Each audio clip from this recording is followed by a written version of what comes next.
নমস্কার বন্ধুরা, আজকের বং ইনভেস্টর অর্গানাইজেশনে আপনাদেরকে স্বাগত জানাই।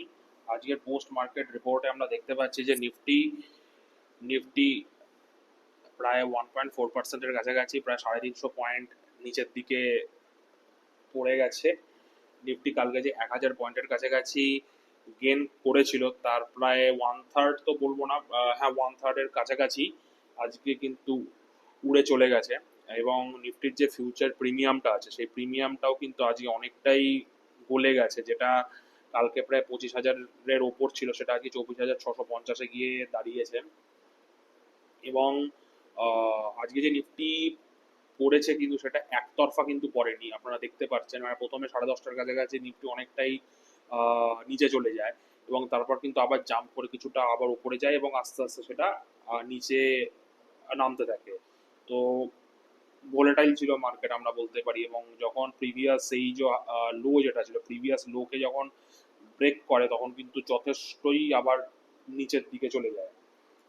কালকে এফআইআই ডিআইআই মিলে যথেষ্ট, প্রায় 2,500 কোটি টাকার কাছাকাছি বাই ছিল, নেট বাই। সেটা জন্যই কিন্তু কালকের 1,000 পয়েন্টের কাছাকাছি যে ওপরে জাম্প এসেছিল তা আসেনি, এবং সেটা কোনো শর্ট কভারিং র্যালিও ছিল না। যেখানে বোঝা যাচ্ছে কালকে রিটেলাররা যথেষ্ট পরিমাণে ভরে ভরে স্টক বাই করেছিল কালকে। এবং কালকের এই 1,000 পয়েন্টের যে জাম্পটা ছিল, সেটা মানে সীতারামনের ক্যান্ডেল যেটা নির্মলা সীতারামন ক্যান্ডেল যেটা আছে, সেই 5% ট্যাক্স কাট যখন হয়েছিল, তো সেটাকে খুব পজিটিভলি নেওয়া হয়েছিল। সেই 7%, সেই 7% যে শুট করেছিল ওপরে, সেটার কিন্তু কাছাকাছি তুল্যমূল্য এই শুক্রবারের মার্কেট, এই সোমবারের মার্কেটটা।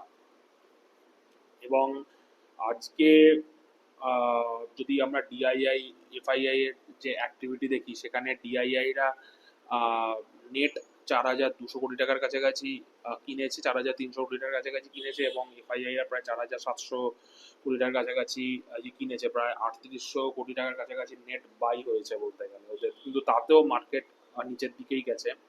এবং আজকের দিনে যদি দেখেন, সেখানে কিন্তু নিফটি ফিফটি যে কোম্পানিগুলো আছে, নিফটি ফিফটি কোম্পানিগুলো কিন্তু বড়সড় কিন্তু একটা গেন হয়নি। তারা কিন্তু নিচের দিকেই গেছে নিফটি ফিফটি কোম্পানিগুলো। এবং তাদের মধ্যে মূলত আইটি কোম্পানি, যেগুলো আইটি কোম্পানি কালকে প্রায় 6-7% ওপরের দিকে ছিল, সেটা আজকের দিনে প্রায় তাদের গেন যেটা, সেই গেন অর্ধেক ধুয়ে গেছে আজকে। যেমন ইনফোসিস কালকে প্রায় 7%-এর কাছাকাছি গেনে ছিল, আজকে প্রায় 3.5% নিচে, অর্ধেকের গেন ধুয়ে গেছে। এবং আজকে Reliance, HDFC bank, ICICI bank, এগুলো যদি আপনারা দেখেন, প্রত্যেকটাই কিন্তু প্রায় নিফটির মতনই। কারণ এগুলো কারণ এগুলো নিফটির প্রধান কম্পোনেন্ট, এবং নিফটির যা আহ, মানে নিফটিকে কন্ট্রোল করে এগুলোই, তো নিফটির মতনই এদের লসটা হয়েছে আজকের দিনে। এবং আজকের দিনে যদি আরো কটা নিউজ দেখেন, সেটা হচ্ছে ইন্ডিয়ার ইনফ্লেশন প্রায় 3.16%, যেটা কিন্তু একটা খুব ভালো সূচক। এবং ইউএস এর যদি আপনারা কনজিউমার প্রাইস ইন্ডেক্স দেখেন, সেটা হচ্ছে 2.3%, যেটা 2.4% এক্সপেক্টেড ছিল, তার থেকে যথেষ্টই কম। তো সেই কারণে আমরা এক্সপেক্ট করতে পারি যে আহ, সামনের দিনে ফেডের রেট কাট হওয়ার সম্ভাবনা বেশি, এবং তার চেন রিয়াকশন হিসাবে আরবিআইও কিন্তু রেট কাট করতে পারে, এবং রেট কাট করার সম্ভাবনা বাড়ছে দিনকে দিন, যেটা বোঝা যাচ্ছে। আর আর হচ্ছে মার্কেট যদি ওভারঅল আপনারা দেখেন মার্কেটকে, তো ওভারঅল দেখলে বোঝা যাচ্ছে যে মার্কেট এই মুহূর্তে কোনো বিয়ারিশ সাইন তো দিচ্ছে না, এখনো বুলিশ ট্রেন্ডটাই আছে। এবং শর্ট টার্মে অনেকেই এটা বাই দ্য ডিপ অবস্থাতেই, মানে বাই দ্য ডিপ যেটা বলা হয়, সেই স্ট্র্যাটেজিতেই মানে বেশ অনেকে টাকা পয়সা কামাচ্ছে। এবং আপনারা যদি 1 বছরের চার্টটা দেখেন, ভালো বুঝতে পারবেন যে 22,000-এর কাছাকাছি কিন্তু একটা ভালো রেজিস্ট্যান্সের মতো, ভালো সাপোর্টের মতো কিন্তু কাজ করছে। মানে যেটা আমরা দেখতে পাচ্ছি, এটা 2024-এর জুন মাস নাগাদ 22,000 থেকে ব্যাক করে এসেছিল। তারপর এই রিসেন্টলি মার্চের ওই সময়টা নাগাদ 22,000-এর কাছাকাছি থেকে ব্যাক করে এসেছিল।